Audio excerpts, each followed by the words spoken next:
unit, we will discuss the use of symbolism in literature. What is symbolism, you ask? Symbolism is a typical element of literary fiction. Authors include symbolism in their work to give it deeper meaning, using figurative language and description.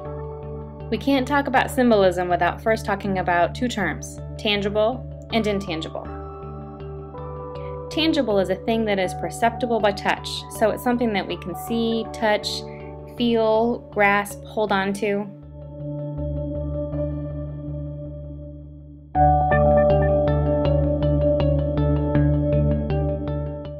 Intangible is something that cannot be touched or grasped. It doesn't have a physical appearance.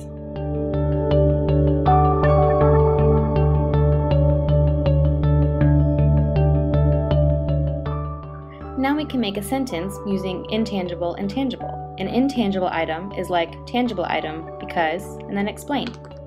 For example, commitment is like a rock because it is hard and difficult to budge. Let's now take a few moments to read the short story Love by William Maxwell, and then together discuss how Maxwell uses symbolism to create deeper meaning within the text. Let's start with the symbolism of flowers. The narrator says that the teacher reminded him of pansies. Why did the author choose the flower pansy? If we look up the definition of pansy, it's a durable flower for all seasons and relatively disease-free. Could this pansy be a symbol of the irony that the teacher isn't disease-free, that the teacher in fact dies at the end of the story? The author also chooses the aster flower to be placed on the teacher's desk.